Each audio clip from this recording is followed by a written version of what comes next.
नमस्कार दोस्तों, आप देख रहे हैं फेयर विद फन। हरमन बोन तो भारत में क्या होगा, ईरान अमेरिका जंग का बड़ा खतरा। दुनिया इस समय एक ऐसे मोड़ पर खड़े हैं जहां से हालत कभी भी बिगड़ सकता है। मिडिल ईस्ट में ईरान और अमेरिका के बीच तनाव तेजी से बढ़ता जा रहा है और इसका असर अब सिर्फ उसके इलाके तक सीमित नहीं रह गई। सबसे बड़ी चिंता की बात यह है कि इसका टेंशन का सीधा असर अब भारत पर भी पड़ सकता है। अब आप सोच रहे होंगे कि मिडिल ईस्ट में हो रहे जंग में भारत को फर्क पड़ेगा, तो दोस्तों फर्क पड़ेगा और बहुत बड़ा फर्क पड़ेगा, क्योंकि इस पूरे कहानी का सबसे महत्वपूर्ण हिस्सा है स्टेटस ऑफ हार्मोन। दुनिया का लगभग 20% तेल इसी रास्ते से गुजरता है। हर दिन सैकड़ों बड़े बड़े ऑयल टैंकर इसी रास्ते से निकलते हैं और दुनिया के अलग अलग देशों तक तेल पहुंचाते हैं।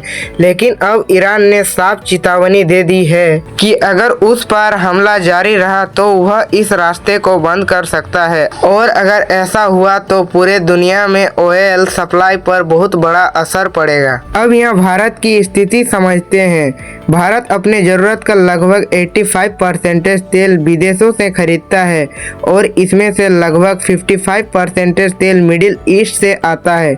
मतलब अगर हार्मोन का रास्ता बंद होता है तो भारत की तेल सप्लाई पर भी बड़ा असर पड़ेगा। और इसका सबसे पहला असर क्या होगा, पेट्रोल और डीजल के दाम बढ़ेंगे। जब पेट्रोल डीजल महंगा होता है तो सिर्फ गाड़ियों का खर्च नहीं बढ़ता, उसके साथ साथ बढ़ता है ट्रांसपोर्ट की कीमतें, खाने पीने की चीजें की कीमतें। धीरे धीरे पूरे अर्थव्यवस्था पर दबाव आने लगता है। यानी अगर मिडिल ईस्ट की जंग लंबी चली तो भारत में महंगाई बढ़ सकती है। अब सवाल उठता है कि आखिर यह टेंशन शुरू कैसे हुई। दरअसल पिछले कुछ समय से ईरान और अमेरिका के रिश्ते काफी खराब चल रहे हैं। अमेरिका लंबे समय से ईरान के परमाणु कार्यालय को लेकर चिंतित रहा है। दूसरी तरफ ईरान का कहना है कि उसका परमाणु कार्यालय सिर्फ शांति के लिए है। लेकिन इन दोनों देशों के बीच अविश्वास इतना बढ़ चुका है कि छोटी सी घटना भी बड़े टकराव में बदल सकती है। इसी वजह से मिडिल ईस्ट में कई बार मिसाइल हमले और ड्रोन अटैक देखने को मिल चुका है।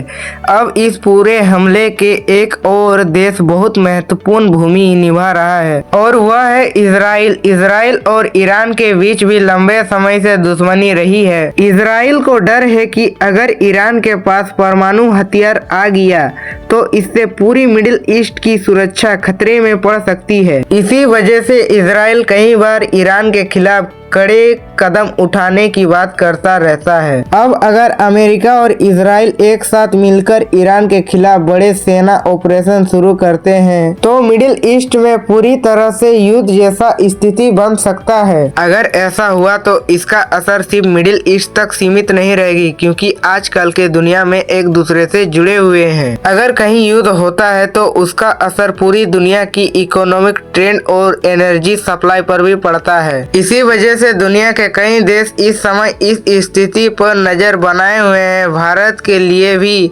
यह स्थिति काफी संवेदनशील है, क्योंकि भारत के मिडिल ईस्ट के देश के साथ मजबूत व्यापारिक और ऊर्जा संबंध है। भारत को सऊदी अरब, यूके, ईरान और कुवैत जैसे देशों से बड़ी मात्रा में तेल मिलता है।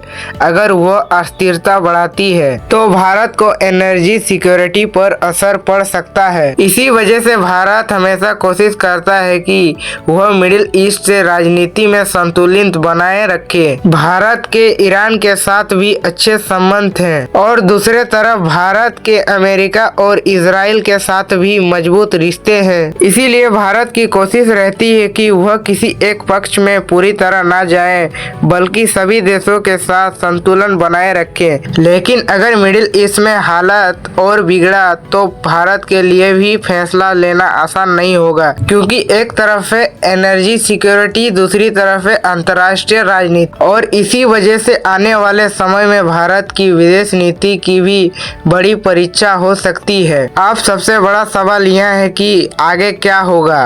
क्या यह तनाव धीरे धीरे कम हो जाएगा या फिर मिडिल ईस्ट में एक बड़ा युद्ध शुरू हो सकता है। फिलहाल इसका जवाब किसी के पास नहीं है, लेकिन इतना जरूर तय है कि अगर हॉर्मोन्स का रास्ता बंद हुआ तो पूरी दुनिया में ऑयल मार्केट में भूचाल आ सकता है और इसका असर हर देश की अर्थव्यवस्था पर पड़ेगी। इसीलिए आने वाले कुछ हफ्ते दुनिया की राजनीति के लिए बेहद महत्वपूर्ण हो सकते हैं और हमें यह देखना होगा कि क्या दुनिया के बड़े देश इस तनाव को कम करने में सफल होते हैं या फिर हालत और ज्यादा खतरनाक दिशा में बढ़ जाता है। तो दोस्तों, अगर आपको यह वीडियो पसंद है तो एक लाइक कर दीजिए, सब्सक्राइब कर दीजिए और एक कमेंट प्यारा सा कर दीजिए। Bye bye, take care.